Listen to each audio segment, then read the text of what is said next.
एक पहले ध्यान समझिएगा, बहुत इजी चैप्टर है, या समझ में आए पैसा वापस पैसा। देखिए अम्ल क्षार लवण, हमारे आसपास दो प्रकार के बहुत पदार्थ पाए जाते हैं। एक केमिकल द्वारा मतलब रासायनिक परिवर्तन द्वारा बनता है, तो भौतिक परिवर्तन द्वारा बनता है। तो जो रासायनिक पदार्थ होते हैं,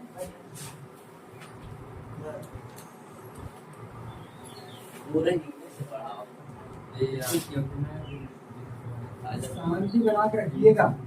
रासायनिक पदार्थ होते हैं, उन्हें 3 वर्गों में बांटा गया है उनके गुणों के आधार पर। ठीक है, रासायनिक पदार्थ के गुणों के आधार पर कितने वर्ग हैं? निम्न वर्ग कह देते हैं। कितने? निम्न वर्ग में बांटा गया है।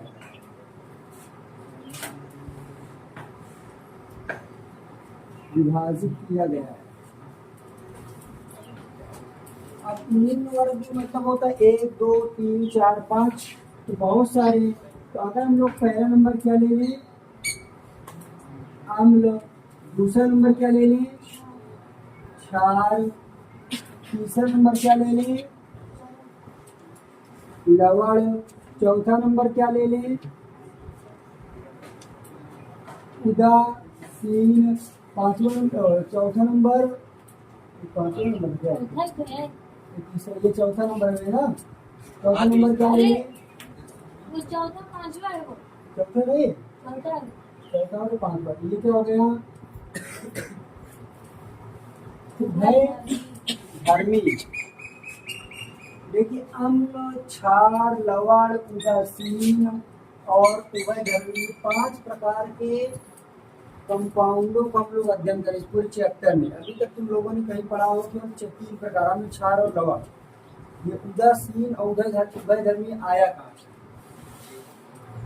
तो अम्ल किसे कहते हैं? जो क्या होता, स्वाद में खट्टा होती है। हम लोग साधारणतः जानते हैं जो स्वाद में क्या होगा? खट्टा होगा। जैसे हम लोग किसमें प्राप्त हो? जैसे इमली। किसमें? इमली। अर्थात हम लोग कह सकते हैं जो तेजाब बुझाब होता है अम्ल के रूप में, आम हो गया। ठीक है, अगर यही पास ये जोड़ना चाहें कि अम्ल में कौन सी विटामिन पाई जाती है, जिस भी फल को खाएंगे अगर वो खट्टा होगा, ऐसा कोई भी फल हो जो खट्टा होगा उसमें विटामिन सी पाया जाए। ये होते हैं अम्ल। अम्ल कैसा होता है? स्वाद में खट्टा। क्षार कैसा होता है? स्वाद में कसैला होता है। जैसे अगर हम लोग कहें कि कटहल का छिलका खा लो, आम का छिलका खा लो, पेड़ का छिलका खा लो, है ना, ये सब क्या कसैले? महुआ का छिलका खा, सब कैसे होगी? कसैला। जैसे हम लोग कैथा खाएंगे, कैथा के अंदर क्या होगा? खट्टा होगा, बढ़िया मजेदार है। अब उसका खपड़ी खाएंगे तो बढ़िया बाकस बाकस लगता नहीं लगता? खपड़िया नहीं बाहर वाला खपड़ी जो करो बहुत, वही तो मजा है। कैथा खाने में मजा आता, खपड़िया करें वही तो मजा है। अब देखिए, जब हम लोग अम्ल और क्षार को मिलाते हैं, क्या मिलाते हैं? अम्ल और क्षार मिलता है, क्या होता है? जब अम्ल और क्षार मिलते हैं क्या प्राप्त होता है हमको? लवण। अब जैसे अम्ल का मतलब होगा Na, अम्ल का मतलब होगा HCl, कोई एक अम्ल ले। और क्षार का मतलब हो गया NaOH। NaCl क्या हो? NaHCl क्या होता है? NaOH तुम लोगों ने देखा नहीं कभी, देखियो क्या है ना, लैब वो तो दिखाता मैं। अभी दिमाग में रख लो जो खट्टा होगा और जो कसैला होगा, रख ले तो शॉर्ट बन जाए। ठीक है, मैं अभी दिखाता हूँ कुछ देर बाद। अर्थात तुम लोग जो कहीं हमारे धरती पे, पृथ्वी पे सबसे ज्यादा पाया जाने वाला तत्व का नाम दिया जाए सोडियम। सोडियम में NaCl होता है, Na सोडियम। अगर तुमको चेक करना है तो तुम अपने शरीर को चाटो, देखो नमक जैसे खट्टा है। जमीन को चाटो खट्टा जैसे आएगा, चप्पल को चाटो खट्टा जैसे आएगा, दीवार को चाटो, हर जगह सोडियम ज्यादा है। और बहुत ज्यादा तुमको अगर सोडियम की मात्रा देखना है तो नाली में पानी में कीचड़ खा दो, चम्मच निकालो, सोडियम ज्यादा पाया जाता है। तो वहीं पास क्यों सोडियम पाया जाता है भाई? हम लोग नहाते धुलते, पानी घर का सब बाहर का नाली में जाता है, तो वहाँ सोडियम इकट्ठा हो नहीं होगा। और ज्यादा जहाँ बात ज्यादा कीचड़ वहाँ चम्मच निकालो, टेस्ट लेना तो आप लोग जा सकते हैं। तो धान लगेगा तो इसमें तो मिट्टी को खट्टा लगे नहीं लगेगा, इसका मतलब सोडियम सबसे ज्यादा पाया जाने वाला तत्व है। तो अम्ल और क्षार से मिलकर क्या बनते हैं? लवण। अब उदासीन क्या होता है? उदासीन का मतलब होता है न्यूट्रल। न्यूट्रल का मतलब होता है वो कभी अम्ल का रूप ले लेगा, कभी क्षार का। नाली का पानी पियोगे तो बढ़िया खट्टा लगेगा, और नल का पानी पियोगे तो बढ़िया मीठा लगेगा। तो पानी तो दोनों है ना, वो अम्ल और क्षार दोनों नहीं है। उदासीन का रूप में क्या आएगा? जैसे जल। और उभय धर्मी, उभय धर्मी का मतलब हम लोग उसको पकड़ न सकें। जैसे कहते हैं जो खदाई होती है, खदाई खोदे तो पैर डालते तो गरम गरम लगता है, तो खाद में निकलने वाली गैस का नाम क्या है? मेथेन। क्या ये? हाँ हाँ, ये तुम्हारा लिखना नहीं है, सच्ची समझना। इस चैप्टर में इतने कंपाउंड पाए जाते हैं। हमारे एक्सरसाइज में स्टार्ट किया होगा अम्ल क्या होता है। अम्ल हमेशा कैसा होता है? स्वाद में खट्टा होता है। कभी भी कोई भी दुनिया में कोई भी अम्ल ले लें, चाहे हम लोग हाइड्रोक्लोरिक अम्ल ले, सल्फ्यूरिक अम्ल ले ले, नाइट्रिक अम्ल ले ले, एस्टिक अम्ल ले ले, टार्टरिक अम्ल ले ले, ऑक्सैलिक अम्ल ले ले, कोई भी अम्ल ले लेंगे, अगर अम्लों को हम लोग जल में घोलेंगे तो H+ आयन देगा। अब H+ आयन क्या होता है? इसको किसने बताया? एक महान वैज्ञानिक थे, उनका नाम था आरहेनियस। क्या होता है? आरहेनियस। उन्होंने बताया था जो अम्ल होता है वो कैसा होता है? स्वाद में खट्टा होता। उन्होंने नहीं बताया, तो हमारे लोग जाने की अम्ल कैसा होता? स्वाद में खट्टा। कैसा होता है? अम्ल स्वाद में खट्टा होता है। लेकिन हम अगर हमको ओरिजिनल डिफिनीशन लेना हो, पेपर में डिफिनीशन लेना हो, तो यही अम्ल स्वाद में खट्टा हो तो खा तो खट्टा लगा। जैसे हमने कहा गुजर था, आम का छिलका खा तो छारी, ये गलत है। उन्होंने क्या बताया? आरहेनियस। कौन? क्या नाम था इनका? इनका नाम था आरहेनियस। आरहेनियस के अनुसार, भाई आरहेनियस के अनुसार ही तो पहले हमने खोज किया, हमारा नाम सिकंदर खोज किया, सिकंदर का नाम। जैसे सिकंदर के पास अमीरी है तो अमीर तो सिकंदर पाएंगे ना। आरहेनियस के अनुसार वे पदार्थ क्या करेंगे? वे पदार्थ जिन्हें जल में क्या करते हैं? घोलने पर H+, क्या लिख दिया हमने? H+। H+ का मतलब होता है हाइड्रोजन। क्या होता है? हाइड्रोजन आयन देते हैं। क्या करते हैं? हाइड्रोजन आयन देते हैं। क्या कहलाते हैं? अम्ल कहलाते हैं। अब हाइड्रोजन आयन देते कैसे हैं? अगर हम लोग उदाहरण में ले लें, उदाहरण में जैसे लिख लेते हैं H2SO4। H2SO4 का मतलब होता है सल्फ्यूरिक अम्ल। क्या होता है? सल्फ्यूरिक अम्ल। ये हो गया। जैसे अगर लिख रहे हैं HCl, ये क्या होता है? हाइड्रोक्लोरिक अम्ल। क्या होता है? हाइड्रोलिक अम्ल। कौन सा अम्ल है ये? हाइड्रोलिक। कौन है? हाइड्रोकोल्ड्रिक, हाइड्रोक्लोरिक। और ये क्या है? नाइट्रिक। क्या ये? नाइट्रिक अम्ल। और ये बहुत से सूत्र हैं, CH जैसे लिख दिया जाए HCOOH। ये भी क्या है? फॉर्मिक अम्ल। क्या है? फॉर्मिक अम्ल। नाम बताओ। सब बता रहा हूँ। CH3COOH। ये क्या है? एसिटिक अम्ल। अब देखो, जिस प्रकार हम लोग बैटरी यूज करते हैं स्कूल घरों में, बैटरा उसमें क्या होता है? तेजाब तो ना, तो दो चीजें आती हैं। अगर बहुत गाढ़ा है तो गाढ़ा क्या बोलेंगे?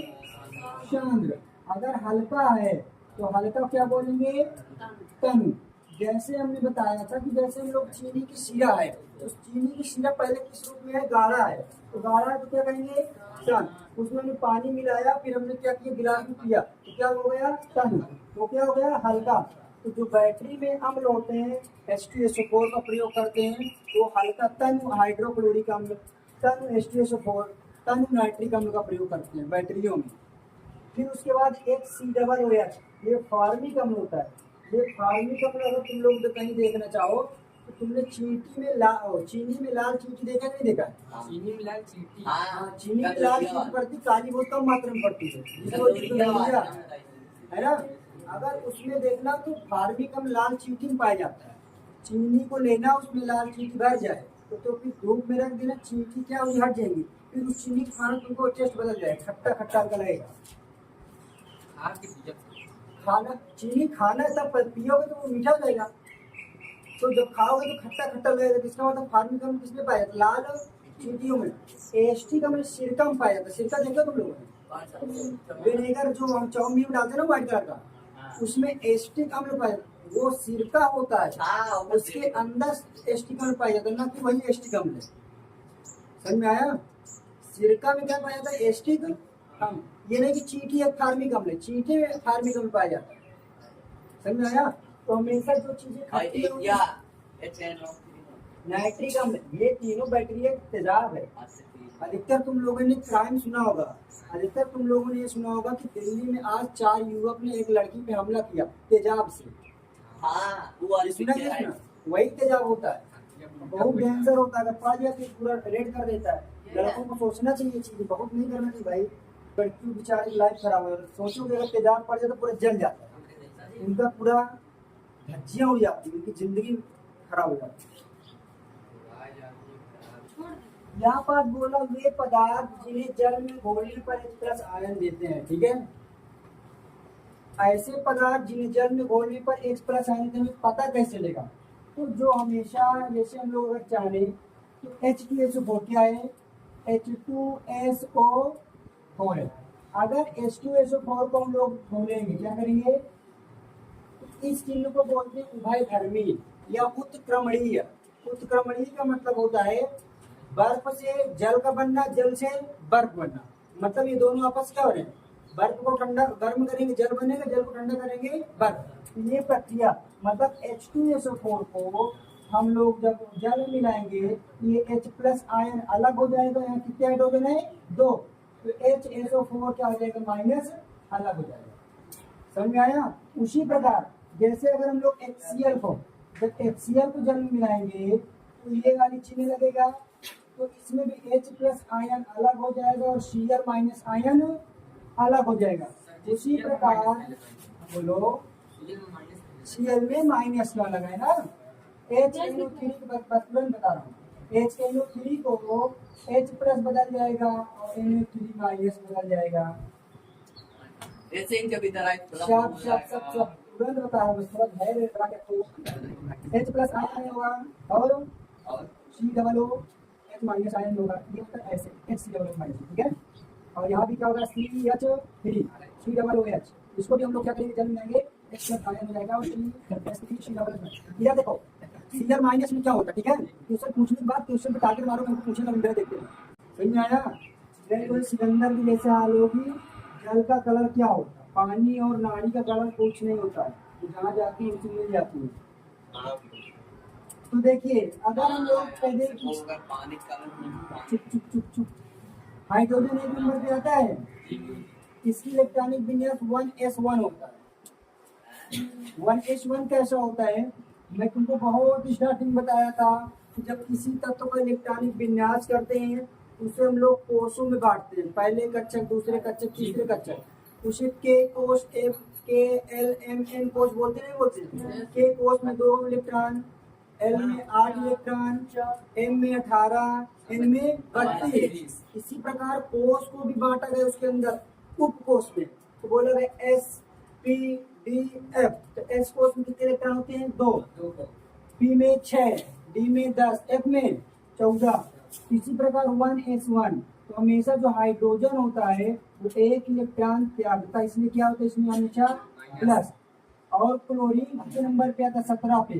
तो अगर इसका इलेक्ट्रॉनिक विन्यास करेंगे तो 2 8 कितना होगा 7। इसको अष्टक पूर्ण करने के लिए 8 इलेक्ट्रॉन चाहिए, तो एक इलेक्ट्रॉन किसी से लेगा तो लेने वाला हमेशा किसमें होता है माइनस में, इसलिए माइनस में। अब जो इलेक्ट्रॉन देता है वो प्लस में होता है, जो इलेक्ट्रॉन ग्रहण करता है वो माइनस में होता है। लिंक को है। तो ये किसी से भी ले सकता है, तुम गरीब हो तो लोन किसी बैंक से भी ले सकते हो, समझ में आया? अगर तुम्हें पैसे की आवश्यकता है किसी की, जिसके पास पैसा होगा उसी से लो, और जिसके पास होगा वही देगा। उधार लेकर किसी को कर्जा में कर्जा नहीं देगा, समझ में आया? दान वश्य दान में पंडित करते हैं।